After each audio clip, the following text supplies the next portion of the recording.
So when replacing the on-off switch on your unit, you get your 10 socket and you go for this bolt here. Make sure you keep hold of the bolt for when you replace it.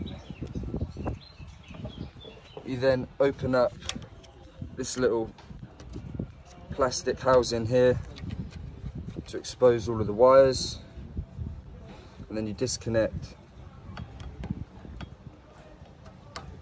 each of the wires like so.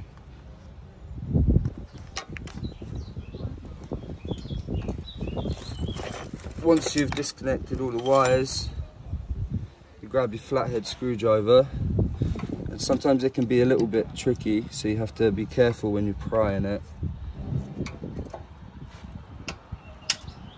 just to make sure you can get underneath the socket here, and it should just be able to pop out like that. Once you've got your new switch, you find this little groove here and match it up to the little groove that's on your unit. Sometimes it can be a little bit stiff, so you might have to push it in quite hard, but it should click in and hear a click, just like that.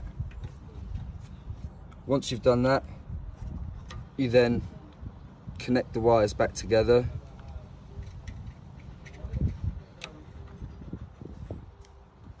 Like so.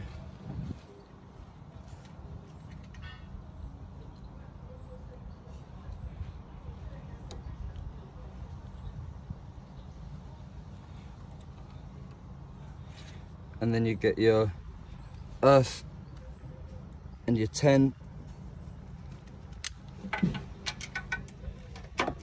Get your 10 socket again, drill it back in, and once you've done that, you pop all of the wires again back into the housing of the unit, like so.